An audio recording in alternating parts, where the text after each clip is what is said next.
కూడి వచ్చిన మీకు అందరికీ ప్రేమతో వందనాలు చెల్లిస్తున్నాను. అందరు బాగున్నారండి? ఒకసారి దేవునికి స్తుతులు చెల్లించుదాం. హల్లెలూయా, హల్లెలూయా, హల్లెలూయా. చాలా సంతోషం. తీతు పత్రిక 2వ అధ్యాయం 11 నుండి 13 వరకు. ఏలయనగా సమస్త మనుష్యులకు రక్షణకరమైన దేవుని కృప ప్రత్యక్షమై మనము భక్తిహీనతను,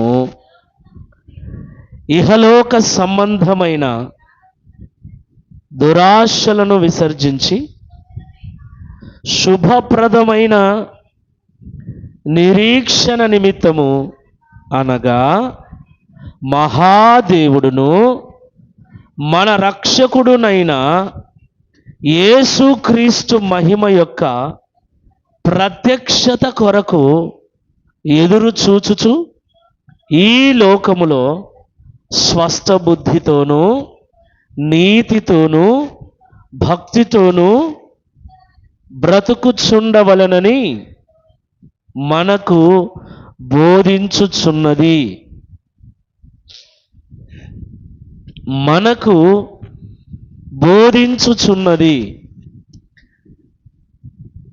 ఎవరు బోధిస్తున్నారు? ఎవరు బోధిస్తున్నారు? ఏమని బోధిస్తున్నారు? మనము. అందరూ చెప్పండి గట్టిగా, అందరూ. నేను, మీరు. మనము భక్తిహీనతను, ఇహలోక సంబంధమైన దురాశలను విసర్జించి, మనము అంటే క్రైస్తవులమైన మనం, దేవుని బిడ్డలమైన మనం భక్తిహీనతను విసర్జించాలి, ఇహలోక సంబంధమైన దురాశలను విసర్జించాలి. భక్తిహీనత అంటే ఏంటండి? మనం అందరం కూడా మహాదేవుడును మన రక్షకుడైన యేసుక్రీస్తు మహిమ యొక్క ప్రత్యక్షత కొరకు ఎదురు చూస్తున్నాం. మనందరం ఎందుకోసం ఎదురు చూస్తున్నామంటే యేసు ప్రభు 2వ రాకడ కొరకు ఎదురు చూస్తున్నాం. అవునా? యేసు ప్రభు ఎప్పుడు వస్తాడా అని కదా. చెప్పండి, యేసు ప్రభు ఎప్పుడు వస్తాడా అని, యేసు ప్రభు రాకడ కొరకు, ఆయన ప్రత్యక్షత కొరకు ఎదురు చూస్తున్నాం. ఎంతమంది ఎదురు చూస్తున్నారు? ఇడా నిజంగా ఆలోచన ఉందా? పొద్దున్న నుంచి సాయంత్రం పడుకునేంత వరకు, లేదా 24 అవర్స్లో 24 గంటల్లో ఒక్కసారన్నా యేసు ప్రభు రాకడ నాకు గుర్తొస్తుంది అన్నోళ్ళు చేస్తారు. ప్రతిరోజు వస్తుందా? నిజాయితీగా ఎత్తండి. ప్రతిరోజు, ఒక్క రోజులో 24 గంటలలో ఏమి గుర్తురానోళ్ళు ఏమి సిగ్గుపడాల్సిన పని లేదు. గుర్తున్న వాళ్ళు మాత్రం ఎత్తారు. ప్రతిరోజు ఇప్పటి వరకు దేవుణ్ణి నమ్మిన దినము నుండి ఈ రోజు వరకు ఇప్పటి వరకు ప్రతిరోజు మీకు కూడా ప్రతిరోజు ఏ టైంలో గుర్తొస్తుందిరా?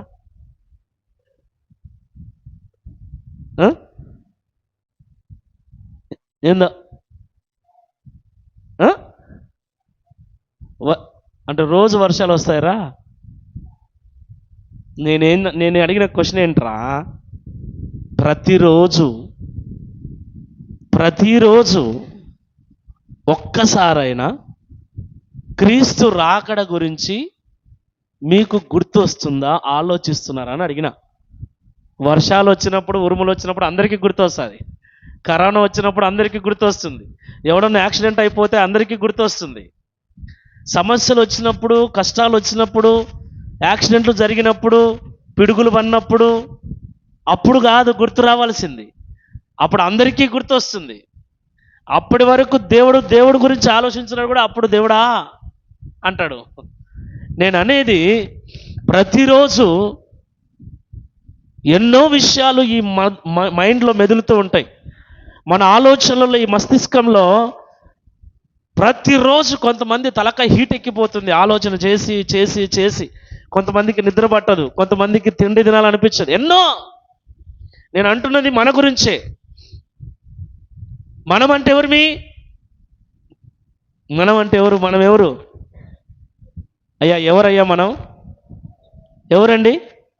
దేవుని పిల్లలం. క్రైస్తవుల గురించి నేను చెప్తున్నా. క్రైస్తవులమైన మనము కూడా ప్రతిరోజు మెలకువగా ఉన్న ప్రతి క్షణం, నిద్రపోతే చెప్పలేం కానీ మెలకువగా ఉన్న ప్రతి క్షణం ఏదో ఒక విషయాన్ని గురించి, అది మంచిదో చెడ్డదో, ఏదో ఒక విషయం గురించి ఆలోచిస్తూనే ఉంటాం. కొన్నిటి డీప్గా ఆలోచిస్తూ ఉంటాం, కొన్నిటి అలా పైన ఆలోచిస్తూ ఉంటాం. ఈ లోక సంబంధమైన ఆలోచనలు ఎన్నున్నా ప్రతి క్రైస్తవునికి ప్రతిరోజు ఖచ్చితంగా క్రీస్తు రాకడను గురించిన ఆలోచన ఖచ్చితంగా ఉండాలి. అలా లేకుంటే మనం ప్రమాదంలో ఉన్నామని గుర్తు. ఏ ఆలోచన లేకుంటే, ఏ రోజైతే క్రీస్తు రాకడ గురించిన ఆలోచన లేదో ఆ రోజు మనం ప్రమాదంలో ఉన్నామని. భక్తుడు ఏమంటున్నాడంటే, మనం అందరం కూడా ఆ మహాదేవుని యొక్క ప్రత్యక్షత కొరకు ఎదురు చూస్తున్నాం. నిజంగా మనందరము రోజు వదిలేయండి, కనీసం ఆదివారం రోజైనా, చెప్పండి, ఆదివారం రోజైనా రాకడ గుర్తొస్తుంది మనకు కదా. ఖచ్చితంగా గుర్తొస్తుంది. రోజు కాకపోయినా ఆదివారం రోజు వాక్యం వినేటప్పుడైనా, మీరు అన్నట్లుగా ప్రకృతి వైపరీత్యాలు జరిగినప్పుడు, భూకంపాలు వచ్చినప్పుడు, కరువులు వచ్చినప్పుడు, ఏవో జరిగినప్పుడు, అప్పుడైనా ఖచ్చితంగా క్రీస్తు రాకడ క్రైస్తవునికి గుర్తు వస్తుంది. Very good, praise the Lord. ఎందుకు గుర్తు చేసుకోవాలి మనం? ఎందుకు గుర్తు చేసుకోవాలండి? ఎందుకు గుర్తు చేసుకోవాలి? ఎందుకు క్రీస్తు రాకడను గుర్తు చేసుకోవాలి? క్రీస్తు రాకడ కొరకు ఎదురు చూడాలి. ఎందుకండి? ఎందుకంటే ఆయన వస్తుంది మన కోసమే. ఆయన వస్తున్నది ఎవరి కోసం? మన కోసమే, సంఘం కోసమే. ఆయన మన కోసం వస్తున్నాడు, వస్తానన్నాడు. కాబట్టి మనం ఆయన కోసం ఏమండి ఎదురు చూడాలి.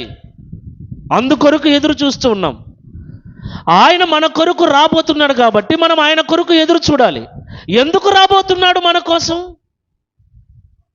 ఇది సంఘానికి తెలియవలసిన ఫైనల్ వర్డ్ అండి, ఫైనల్ విషయం. ఈ విషయంలో ప్రతి క్రైస్తవుడు కూడా హృదయాన్ని స్థిరపరచుకోవాలా. ఇంకా నువ్వు ఈ ఆశీర్వాదాలు, ఈ రోగాలు, ఇవన్నీ అన్ని పక్కన పెట్టేస్తే ఫైనల్గా ఒక విషయం మీద మనము కన్క్లూజన్కి రావాల్సిన విషయం ఏంటంటే, క్రీస్తు రాకడ విషయంలో ప్రతి క్రైస్తవుడు క్లియర్గా ఉండాలి. యేసు ప్రభు రాబోతున్నాడు మన కోసమే. ఎందుకు రాబోతున్నాడు?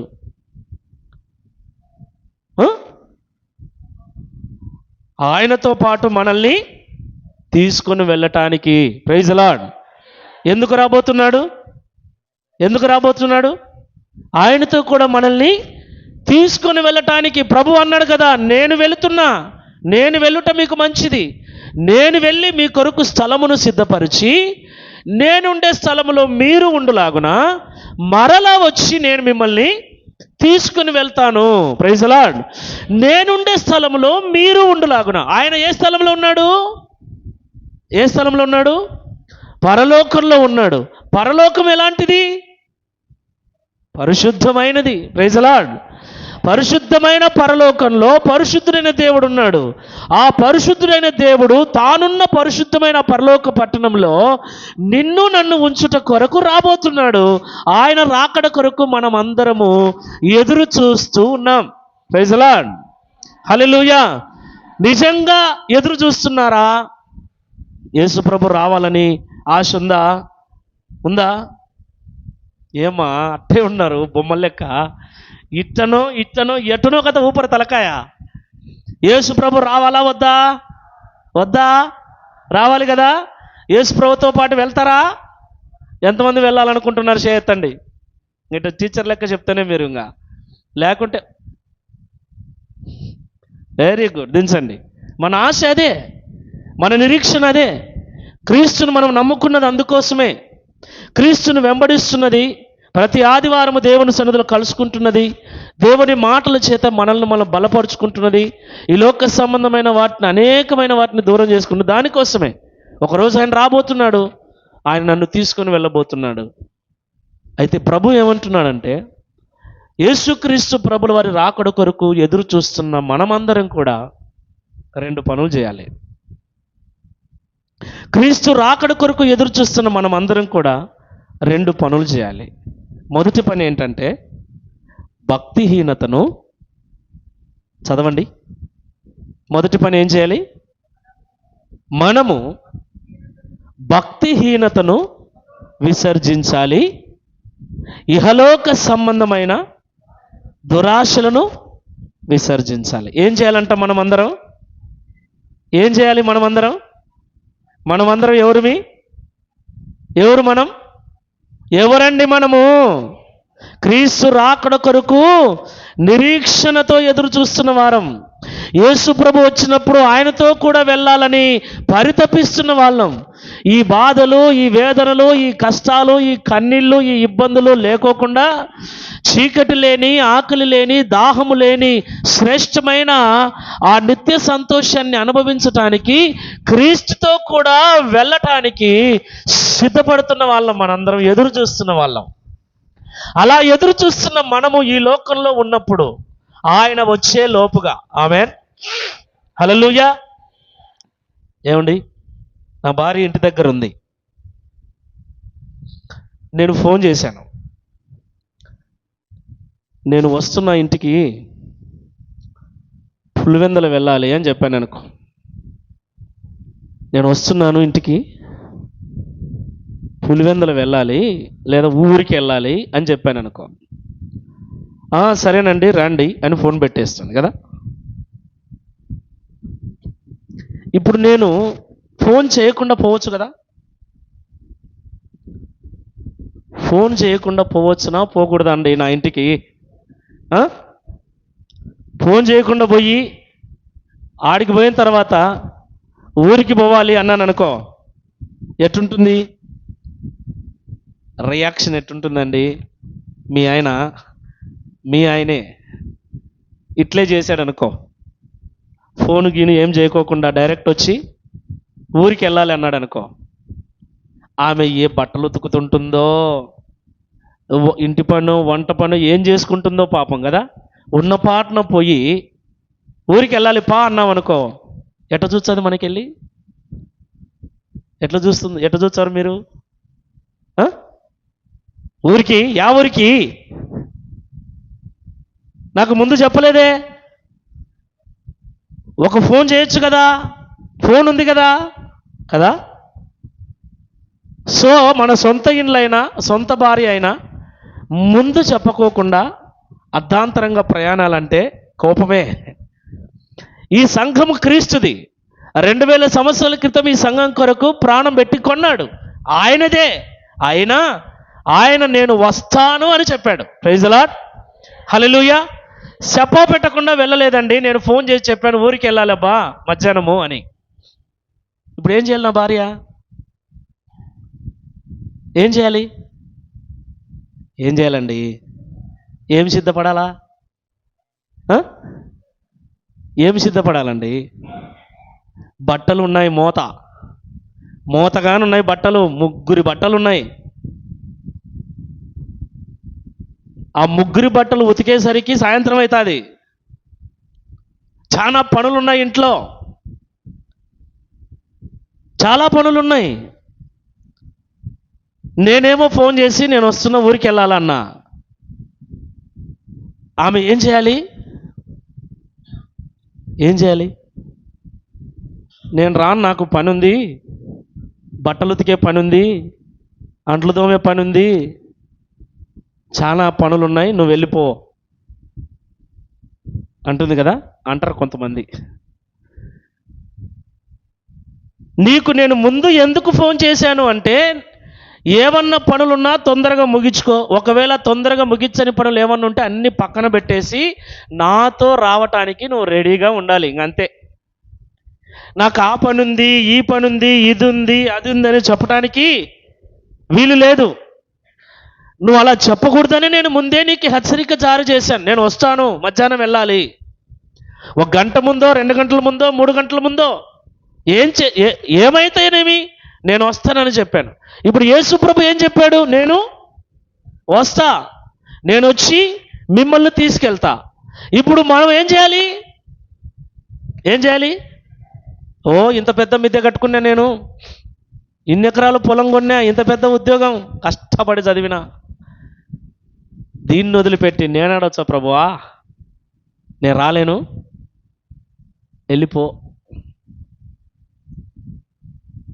ఏం పర్లేదు, యేసుప్రభు పోతాడు. యేసుప్రభు వెళ్ళిపోతే తర్వాత పరిస్థితి ఏంటి? అందుకే ప్రభు ఏమంటున్నాడంటే, ఈ లోకం మీద మీరు వ్యామోహాన్ని పెట్టుకోకండి.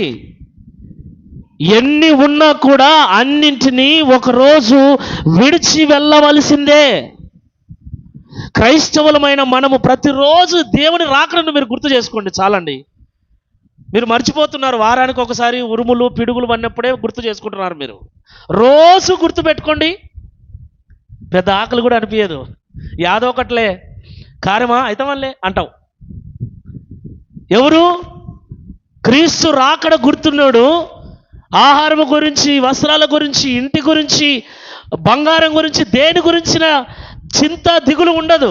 ఆ పూటకు ఏది ఉందో దానితో సర్దుకొని పోయే మనసు ఉంటుంది. ఎందుకంటే వాడి ఆలోచన ఏముంటుందంటే, ఎంత సంపాదించినా ఏమున్నా ఒకరోజు ప్రభు వచ్చినప్పుడు అన్నీ వదిలేసి వెళ్ళాల్సిందే కదా. అన్ని వదిలేసి వెళ్ళాల్సి వచ్చినప్పుడు ఎందుకు ఇంత ప్రయాసపడాలి? ప్రభు చెప్పినట్లుగా ఉన్నదాంతో తృప్తి పొంది క్రీస్తు రాకడ కొరకు నన్ను నేను సిద్ధపరచుకుంటే సరిపోతుంది కదా అనుకుంటాడు. హల్లెలూయా, హల్లెలూయా. ఎవడు స్థిరపడాలని చూస్తాడు? ఎవడు స్థిరపడాలని చూస్తాడంటే క్రీస్తు రాకడను మర్చిపోయినోడు, క్రీస్తుతో వెళ్ళటానికి ఇష్టం లేనోడు. ఇప్పుడు చాలామంది క్రైస్తవుల పరిస్థితులు అలాగున్నాయి. దేవుణ్ణి వదిలేస్తున్నారు, భక్తిని వదిలేస్తున్నారు. ప్రభు అంటున్నాడు, మీరు భక్తిహీనతను వదిలేయండి అంటున్నాడు. ఏం వదిలేయమంటున్నాడు? భక్తిహీనతను వదిలేయండి. భక్తిహీనత, మీరు చేసేటువంటి భక్తిలో హీనత ఉండకూడదు. హీనత అంటే, భక్తిహీనత అనే మాటకు దేవుడు లేని భక్తి అని అర్థం. దేవుడు లేని భక్తి చేయటం. దేవుడు లేని భక్తి ఎట్లుంటుంది చెప్పండి? దేవుడు ఉన్న భక్తిలో భయం ఉంటుంది, దేవుడు లేని భక్తిలో భయం ఉండదు. సింపుల్. భక్తి చేస్తున్నారంటే ఆదివారం ప్రార్థనకి వెళ్తారు, బల్లలో చేయి వేస్తారు, పాటలు పాడతారు, ఆరాధన చేస్తారు, అన్నీ చేస్తారు, కానీ దేవుడు ఉండడు. చాలామంది భక్తి విషయంలో ఇలాగ తయారైపోయారు. దేవుడు ఏమంటున్నాడు? ఆ భక్తిహీనతను మీరు వదిలిపెట్టి, తిమోతి మొదటి పత్రికలో రాయబడినట్లుగా, తిమోతి మొదటి పత్రిక 4వ అధ్యాయం 7వ వచనం, అపవిత్రములైన ముసలమ్మ ముచ్చటలను విసర్జించి దేవభక్తి విషయంలో నీకు నీవే సాధకము చేసుకొనుము. శరీర సంబంధమైన సాధకము కొంచెము మట్టుకే ప్రయోజనకరమగును కానీ దైవభక్తి ఇప్పటి జీవము విషయంలోను రాబోవు జీవము విషయంలోను వాగ్దానముతో కూడినదైనందున అది అన్ని విషయములలో ప్రయోజనకరము. ఈ వాక్యము నమ్మదగినదియు పూర్ణ అంగీకారమునకు యోగ్యమైనదియునై ఉన్నది. ఈ వాక్యము, ఏ వాక్యము? అపవిత్రములైన ముసలమ్మ ముచ్చట్లను విసర్జించి దైవభక్తి విషయంలో నిన్ను నీవే సాధకం చేసుకో. దైవభక్తి విషయంలో నిన్ను నీవే సాధకం చేసుకో. భక్తి ఎప్పుడు కూడా వ్యక్తిగతమైంది. నేను చాలా సందర్భాల్లో చెప్పాను. నా భక్తి నాదే, నీ భక్తి నీదే. నా భార్య కోసం నా భక్తిని నేను వదిలిపెట్టడానికి వీల్లేదు. నా కోసం నా భార్య తన భక్తిని వదిలిపెట్టడానికి వీల్లేదు. భక్తి అనేది ఎప్పుడు కూడా వ్యక్తిగతమైందే. అయితే ప్రస్తుతం ఎలా ఉందంటే, ఆదాము అవ్వల నుండి వచ్చిన స్వభావం కనుక వెంటనే, ఏం ఆదాం పండు తిన్నావా అంటే వెంటనే అవును ప్రభువా తిన్నాను అంటే సరిపోయింది. ఏమన్నాడు? నువ్వు నాకు ఇచ్చినావు కదా ఈమె వల్లనే నేను తిన్నా. ఏమ్మా నువ్వెందుకు తిన్నావంటే, అదిగో ఆ పాము నన్ను మోసం చేసింది. ఇప్పుడు ఎలా ఉన్నారంటే దైవభక్తి విషయంలో ప్రార్థనకు రావటం లేదేమ్మా, ఆదివారం మందిరానికి రాలేదేమ్మా అంటే అవునన్నా రాలేదు అనరు. ఏం చెప్తారు? ఏదో ఎవరి మీదనో ఒకరి మీద దొబ్బేచ్చారు. ఇంకా చుట్టాలు వచ్చినారని, పని ఉన్నదని, పెళ్ళి ఉన్నదని, తిరణాలు ఉన్నదని, ఇంకోటి. ఈరోజు నేను దేవుడు చెప్తున్న మాటలు మీకు చెప్తున్నా. ఇలాంటి కార్యాలు మీలో ఉన్న భక్తిని తగ్గిస్తాయి. భక్తిని పెంచేటువంటి కార్యాలు మీరు చేయాలి. మీలో ఉన్నటువంటి భక్తిని మీరు పెంచుకోవాలి. ఎందుకు భక్తిని పెంచుకోవాలంటే, దైవ భక్తి రాబోవు కాలములో ఈ దైవ భక్తి అన్నిటికంటే ప్రయోజనకరమైంది అంటున్నాడు భక్తుడు. ఏది సంపాదించుకున్నా, ఆస్తి సంపాదించుకున్నా, ఐశ్వర్యము సంపాదించుకున్నా అది కొంతవరకు మాత్రమే మనకు ప్రయోజనకరం ఉంటుంది. కానీ భక్తిని పెంచుకుంటే, ఎంత పెంచుకుంటే అంత మేలు. హల్లెలూయా. భక్తిని పెంచుకునేటువంటి మార్గాలను అన్వేషించాలి. భక్తిని పెంచుకోవటానికి ప్రయత్నం చేయాలి. ఆ భక్తిని మనలో తగ్గించటానికి అపవాది ఇలాగా మన మైండ్ డైవర్ట్ చేయడానికి, మన ఆలోచనలను డైవర్ట్ చేయడం, ఏదో ఒక పని పెడతాడు. ఏం ములాజు లేదు. ఆదివారం వచ్చేసరికి మన అమ్మాయి యవనస్తురాలు ఆదివారము బల్లలో చేవేయాలా, ఆదివారం మందిరంలో ఉండాలా.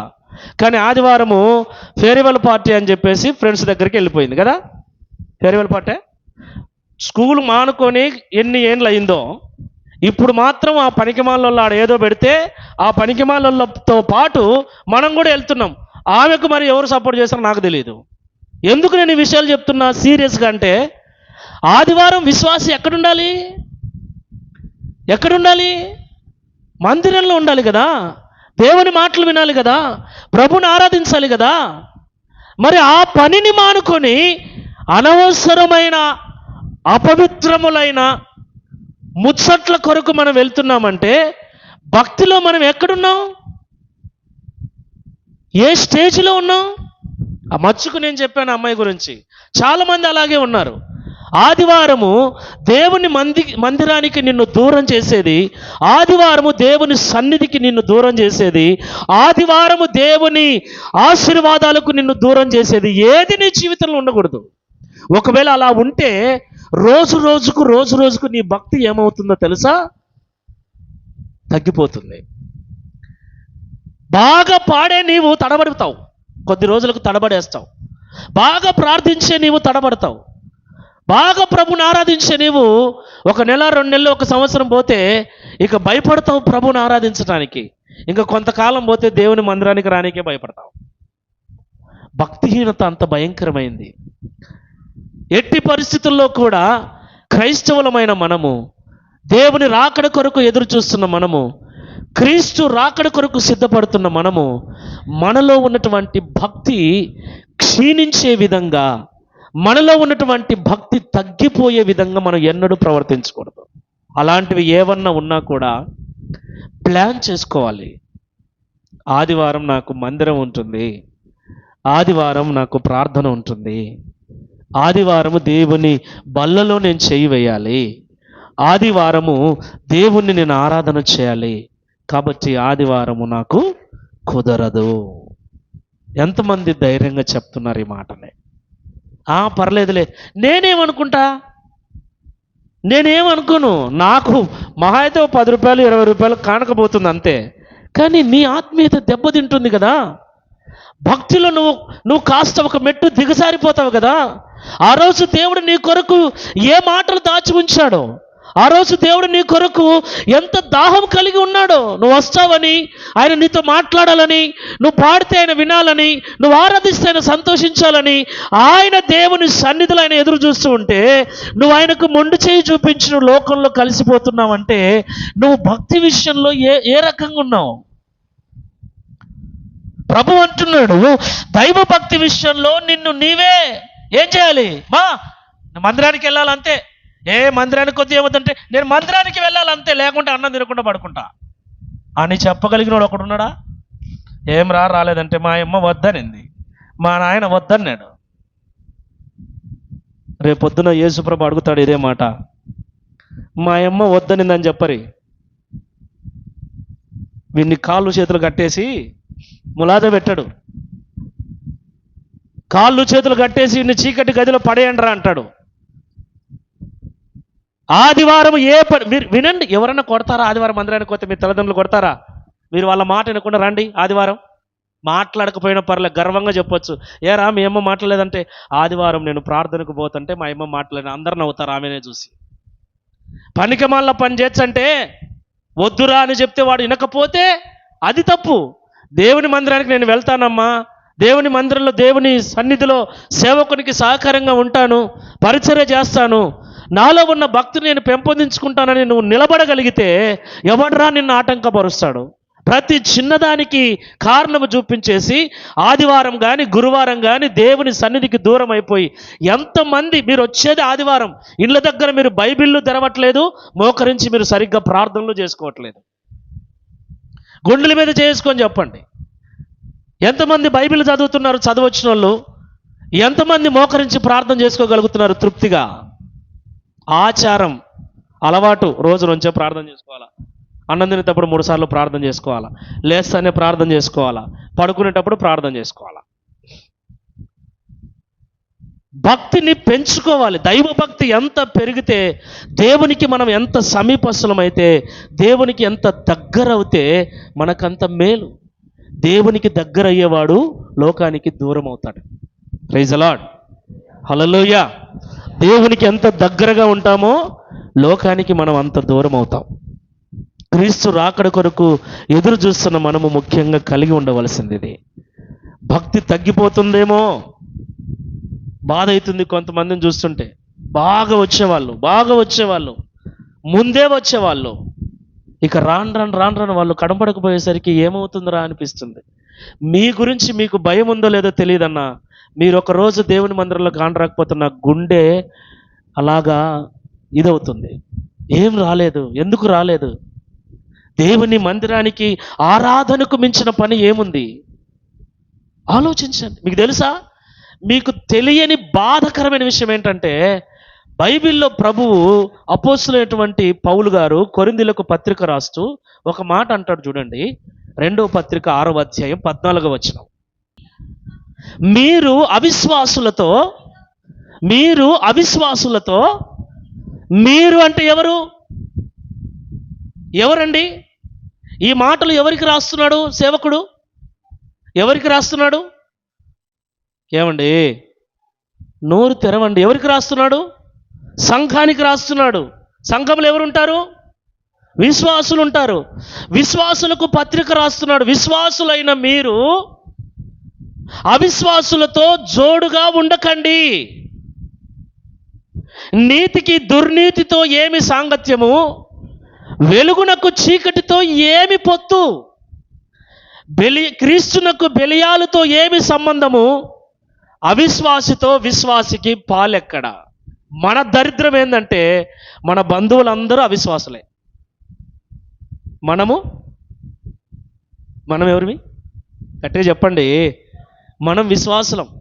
మన బంధువులు, మన స్నేహితులందరూ అవిశ్వాసులే. వానికి తెలియదు ఆదివారం విలువ, అందుకు వాడు ఆదివారమే పెళ్లి పెట్టుకుంటాడు. ఎప్పుడు పెట్టుకుంటాడు? వాడు ఆదివారమే పెట్టుకుంటాడు. వానికి ఏ రోజైనా ఒకటే. కానీ ఆదివారం మనకు పవిత్రమైంది, పరిశుద్ధమైనది. దేవుని సన్నిధిని మనము అనుభవించే రోజు ఆ రోజు. దేవుడు 6 దినములు పనిచేసి 7వ దినమును పరిశుద్ధపరిచాడు. 7వ దినమున మనమందరం కూడా ఆయన సన్నిధిలో గడపాలని 10 ఆజ్ఞల్లో ఒక ఆజ్ఞగా మనకిచ్చాడు.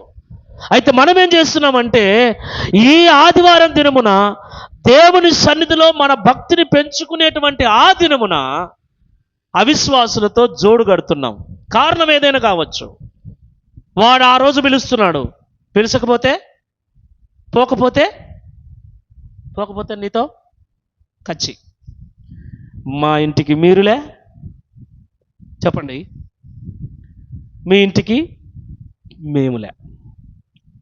కర్ణాటకకు వెళ్ళేటప్పుడు పిల్లలను తీసుకొని మా పెదనాన్న కొడుకుది పెళ్ళి. మా ఊర్లో మా సొంతం పెదనాన్న కొడుకుది పెళ్ళి.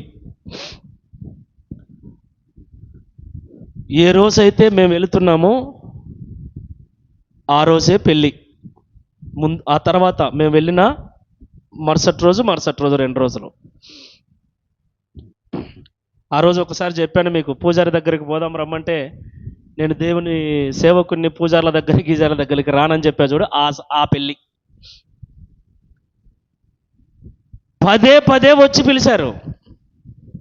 కానీ కనీసం నేను ఇట్లా వెళుతున్నానన్నా రాలేనని కూడా చెప్పలే. నా ధ్యాస, నా ఆలోచన అంతా వీరిని ఆత్మీయంగా మరొక మెట్టు పెంచాలి, వీరిలో దైవికంగా ఉన్న భయాలు తొలగించాలి, వీరిని దేవునికి సమీపస్తులను చేయాలని ఒక ఆశ. వెళ్ళిపోయాను. ఈరోజు పొద్దున వచ్చాడు మా ఇంటికాడికి. వచ్చి పిల్లలతో అంటున్నాడు, నా తనలే, ఏమ్రా మీరు పెళ్ళికి రాకోకుండా పెళ్లి రోజు ఇంటికాడ ఉండకుండా పోతారని వాళ్ళతో అంటున్నాడు. అదేంది మేము ఇంటికాడనే ఉండిలే అంటున్నాడు వాడు. అని కూర్చున్నా. అన్న, నీకు నాకు గొడవలు ఏం లేవు కదా, మరి నీ కొడుకు పెళ్ళికి ఉండకుండా నేను ఎందుకు వెళ్తాను? ఆ రోజు నాకు ఒక మంచి కార్యం పడింది. పిల్లల్ని గోవిందపల్లె నుంచి కర్ణాటక తీసుకుని వెళ్ళేటువంటి పని. అందుకోసం నేను లేను. అంతేగాని ఉండింటే ఖచ్చితంగా వచ్చేవానంటే లేచినోడా, చెప్పిందిలే, పాప చెప్పిందిలే. అలాంటివి కొంతమంది పత్రిక కూడా ఇయ్యరు మాకు, మా ఊర్లో. హల్లెలూయా. పత్రిక ఇయ్యరు, మాతో మాట్లాడరు. అదుగా అన్న వచ్చంటాడు అప్పుడప్పుడు, మాతో మాట్లాడరు. మా ఇంట్లో మేము ఉంటాం అన్నీ బిగిచ్చేసుకొని. ఏమవుతుంది మాట్లాడకపోతే? అమ్మ చచ్చిపోతే ఎవడు రాడు. ఏమండి, కుక్క చచ్చిపోయింది అనుకో, కుమారమ్మ, బజార్లో కుక్క చచ్చిపోతే ఏం చేస్తారు మీరు? ఏం చేస్తారు? వదిలేస్తారు అట్నే. కుక్క చచ్చిపోతేనే వదిలేయరు, నువ్వు నేను చచ్చిపోతే వదిలేస్తారా? అమ్మ చచ్చిపోతే ఎవరు రారు, మా ఇంటికి మీరులే, మీ ఇంటికి మేములే. వాళ్ళు ఆ డైలాగు కొడితే, మీకు కూడా ఉన్నారు చూడు పిల్లలు, ఏమి మీకు కూడా ఉంది చూడు కొడుకు, మీకు కూడా ఉన్నారు చూడు కూతురు, మీరు రాకపోతే మేము ఏం రాకపోతే ఏమండి, రాకపోతే ఏమవుతుందండి? నాకు తెలియక అడుగుతా.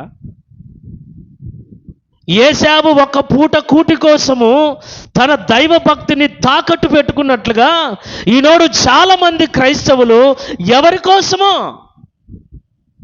అవిశ్వాసులైన బంధువుల కోసం, స్నేహితుల కోసం దైవ భక్తిని తాకట్టు పెడుతున్నారు. ఆదివారం విలువ మనకు తెలుసు, దేవుని వాక్యం విలువ మనకు తెలుసు, దేవుని సన్నిధి విలువ మనకు తెలుసు. తెలిసి కూడా మనం ఆ రోజు దేవుని సన్నిధికి రాకుండా ఎక్కడికో వెళుతున్నామంటే ఏంటి? అసలు రేపు దేవుని ఎదుట నిలబడి మీరు ఏం సమాధానం చెప్పాలనుకుంటున్నారు? నాకు తెలియక అడుగుతా. నేను అడిగితే కనుక మీరు చెప్పేస్తారండి, కానీ నేను ఒప్పుకున్నంత ఈజీగా దేవుడు ఒప్పుకోడు. ఎందుకు ఒప్పుకోడు తెలుసా? ఆయన ముందే చెప్పాడు కాబట్టి. ఆమేన్. ఒకవేళ చెప్పలేదనుకో, ఏమబ్బా నువ్వు ఫోన్ చేసి చెప్పింటే నేను సిద్ధంగా ఉండేదాన్ని, నువ్వు ఇప్పటికిప్పుడు వచ్చి రెడీగా అంటున్నావు, కొంచెం ఉండు అని గట్టిగా అరుస్తుంది భార్య. కొంచెం ఉండు, అవన్నీ ఎత్తిపెట్టని, ఇదంతా శుభ్రం చేయని. అప్పుడు ఏం చేయాలి నేను? తప్పు నాదే కాబట్టి నోరు మూసుకొని ఉండాలి. దేవుడు తప్పు చేయడు, ఆయన ముందే అన్నీ కూడా హెచ్చరిస్తాడు. ఆయన అంటున్నాడు, దైవ భక్తి విషయంలో నిన్ను నీవు సాధకం చేసుకో. నీ భక్తిని పెంచే ఏ అవకాశాన్ని కూడా నువ్వు వదులుకోవద్దు, ఏ అవకాశాన్ని నువ్వు వదులుకోవద్దు. ఒకవేళ నీ ఇంట్లో వాళ్ళు ఆటంకంగా ఉంటే దైవ భక్తి విషయంలో ప్రార్థన చేయి, దేవుడు వారి మనసు మారుస్తాడు. నీ ఇంట్లో వాళ్ళు నీకు ఆటంకంగా లేరు, కానీ బయటి వాళ్ళు నీకు ఆటంకంగా ఉన్నారు. ఏమి అవసరం లేదు. ప్రభు అంటున్నాడు అదే, మీరు విశ్వాసులు అవిశ్వాసులతో మీరు జోడుగా ఉండకండి. వాడు అవిశ్వాసి, మనం విశ్వాసులం. మా చిన్నన్న గారు, మా పెదనాన్న గారు అందరూ ఉన్నారు మా ఊర్లో. మాది పెద్ద పెద్ద కుటుంబం, కానీ మేము సపరేట్గా బతుకుతున్నాం. మా పిల్లల్ని కూడా వాళ్ళ దగ్గరికి పంపించాం. ఎందుకు తెలుసా? భక్తి పాడైపోతుంది. వాళ్ళు సెల్ ఫోన్ పెట్టుకొని చూస్తారు, టీవీలు పెట్టుకొని చూస్తారు, వాళ్ళ పిల్లలు రకరకాలుగా మాట్లాడతారు. వాళ్ళ ఇంటి దగ్గరికి మన పిల్లల్ని పంపిస్తే వీళ్ళు నేర్చుకుంటారు. భక్తి చెడిపోతుంది. దైవికంగా ఎదుగుతున్నారు. అసలు ఎలాంటి పిల్లలు అంటే, సెయింట్ ఆన్స్కి పంపించాం, వీడు అల్లరి అవుతున్నారని. సెయింట్ ఆన్స్ స్కూల్కి పంపిస్తే, సెయింట్ ఆన్స్ స్కూలు దేవుని స్కూల్ అమ్మా అని చెప్పి పంపించాం. అక్కడ ప్రార్థనలు చేస్తారు. ఆడికి పోయిన తర్వాత ఈ సిస్టర్లు సిలువలు వేసుకొని అందరూ ఉండేసరికి ప్రార్థన సంబంధమైనటువంటి స్కూలే అని అనుకున్నారు నా పిల్లలు. కానీ ఆడికి వెళ్ళిన తర్వాత ఆగస్టు 15 వచ్చింది. ఆగస్టు 15 వచ్చినప్పుడు డ్యాన్స్ అయినకి పిలిచినారంట. ఎవరెవరైతే డ్యాన్స్ నేర్చుకుంటారో అందరూ రాండి అని. మా బిడ్డ వచ్చి అడుగుతుంది, ఏంది నాయనా డ్యాన్స్ అంటున్నారే వాళ్ళు అని. అంతేలేమ్మా వాళ్ళు వచ్చారంట. అదేంది ప్రార్థన స్కూల్ అంటివే, డ్యాన్స్ ఎట్లా ఇచ్చారు? ఏమండి,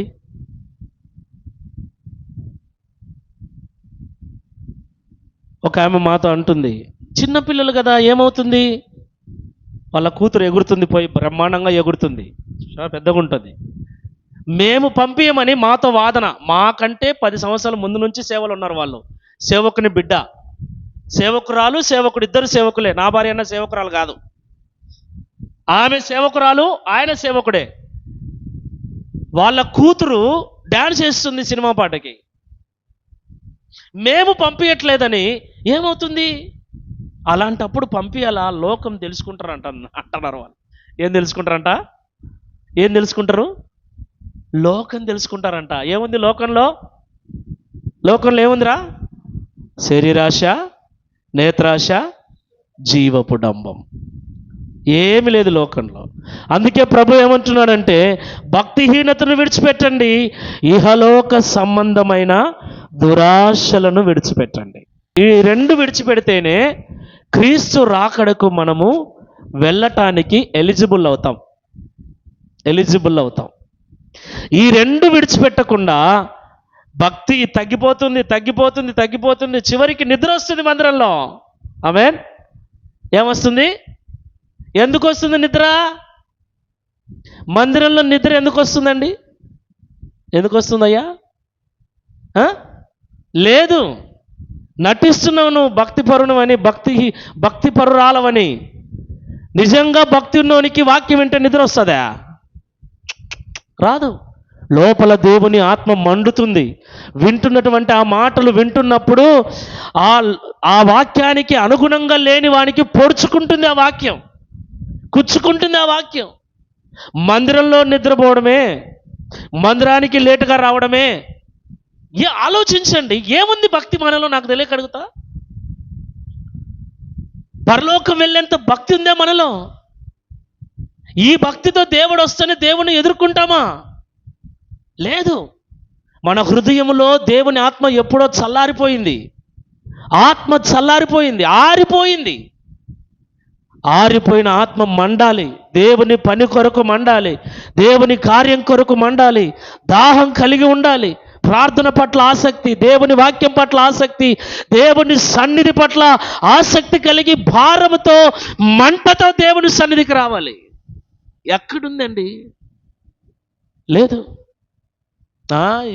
ఏమవుతుందిలే, ఏమనుకుంటాడు అన్న, ఏమనుకుంటా, నేనేమనుకుంటా, బాధ అవుతుంది, దేవునికి అప్పగిస్తా, అంతే.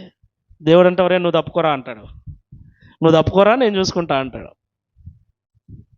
ప్లీజ్, భక్తి విషయంలో దిగజారిపోకండి, పెంచుకోండి.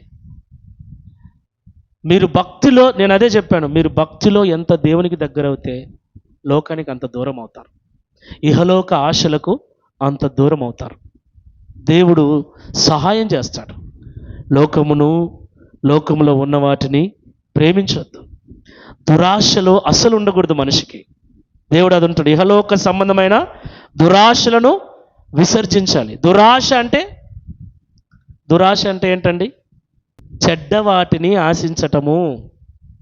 దురాశ అంటే చెడ్డ వాటిని ఆశించటము. బైబిల్ ఏం చెప్తుందంటే యాకోబు పత్రిక 1వ అధ్యాయము 14 నుండి 15 వరకు, ప్రతివాడు తన స్వకీయమైన దురాశ చేత ఈడవబడి మరులు కొల్పబడిన వాడై శోధింపబడును. దురాశ గర్భము ధరించి పాపమును కనగా పాపము పరిపక్వమై, అది సింపుల్. దురాశ కలిగినటువంటి వ్యక్తి పాపము చేస్తాడంట. ఆ పాపము చేసేటువంటి వ్యక్తి మరణిస్తాడు. మరణం అంటే ఏ మరణం? ఆత్మ సంబంధమైన మరణం. దేవునిలో చచ్చిపోయిన స్థితి, నిర్జీవమైన స్థితి, ఆత్మీయతలో దిగజారిపోయిన స్థితి. ఎలాంటి రోషము దేవుని కొరకు, ఎలాంటి పౌరుషం దేవుని రాకడ కొరకు, ఎలాంటి సిద్ధపాటు, ఎలాంటి ఎదురుచూపు లేనటువంటి ఒక నిర్జీవమైన విశ్వాసిగా ఉంటావు నువ్వు. నిర్జీవమైన విశ్వాసిగా. ప్రకటన గ్రంథంలో సంఘంతో అంటున్నాడు, జీవించుచున్నావన్న పేరు ఉంది కానీ నీవు అలాంటి విశ్వాసిగా మనం ఉండటం వ్యర్థం.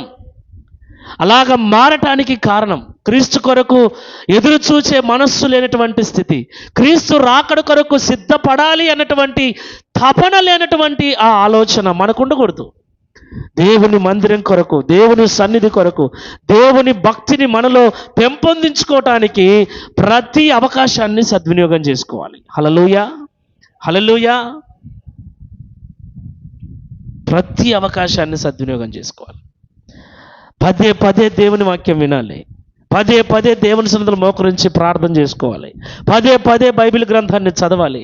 దేవుని సన్నిధికి కుంటుపడకుండా, దేవుని మందిరానికి ఆబ్సెంట్ కాకుండా. ఈరోజు మానుకుంటే ఏ వాక్యాన్ని నేను మిస్ అవుతానో, ఈరోజు మానుకుంటే దేవుని ఆశీర్వాదాలు నేను మిస్ ఆ పెయిన్ ఉండాలి మనిషికి. ఇప్పుడు ఏమైపోయిందంటే సింపుల్, ఈ వారం ఏం కాదులే, రేపు వారం పోదాం, ఈ వారం ఏముందిలే, ఈరోజు ఏముందిలే అనుకోండి, పర్లేదు. కానీ మీరు ఏ రోజైతే మానుకుంటారో ఆ రోజు గుర్తుపెట్టుకోండి, భక్తి మీలో తగ్గిపోతూ వస్తుంది. ఇది సింపుల్. భక్తి మీలో ఎప్పుడైతే తగ్గిపోతుందో క్రీస్తు రాక పోడు, ఆయన రాక మానడు. కానీ ఆయన వచ్చినప్పుడు ఆయనను ఎదుర్కోవటానికి బలము చాలదు. ఆయనను ఎదుర్కోవటానికి మనకు బలం చాలదు. ఎందుకంటే మనలో భక్తి ఏమైంది? క్షీణించింది, తగ్గిపోయింది. ఆయనను ఎదుర్కొనేంత భక్తి లేదు. ఎంత ఎగిరినా చెప్పండి, కింద పడతాం. నిన్ను దేవుని దగ్గరికి చేర్చేది భక్తి. నీ భక్తి, దేవుని మీద నువ్వు పెంచుకునే భక్తి, దేవుని మీద నువ్వు కలిగి ఉన్న భక్తి, ఆ భక్తిని నువ్వు తగ్గించుకునే విధంగా ఈ లోకంలో ప్రవర్తిస్తే క్రీస్తు వచ్చినప్పుడు నువ్వు విడిచిపెట్టబడతావు. నువ్వు ఎప్పుడైతే భక్తికి దూరం అవుతావో ఆటోమేటిక్గా దురాశలలో పడిపోతావు. దురాశ ఎప్పుడైతే నీలోనికి చొరబడుతుందో పాపము చేయిస్తుంది నీతో నాతో. పాపము ఎప్పుడైతే పరిపక్వం అవుతుందో, పాపము పండిపోతుందో ఆటోమేటిక్గా ఆత్మీయ మరణం వచ్చేస్తుంది. ఆత్మీయంగా మరణించిన వ్యక్తి పరలోక రాజ్యానికి అన్ఫిట్. కాబట్టి ప్రియమైన దేవుని బిడ్డలారా, ఎలా ఉంది మీ ఆత్మీయ జీవితం, మీ భక్తి జీవితం? దేవునిలో మీ వేర్లు ఎంతవరకు పారుకొని పోయాయి? ఎంతవరకు దేవునితో మీరు అనుసంధానించబడ్డారు? ఆలోచించండి.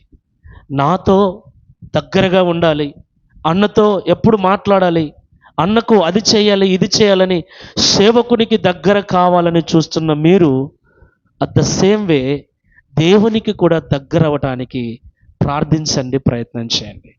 నాకు మీరు దగ్గరగా ఉండి దేవునికి మీరు దూరంగా ఉంటే ప్రయోజనం లేదు.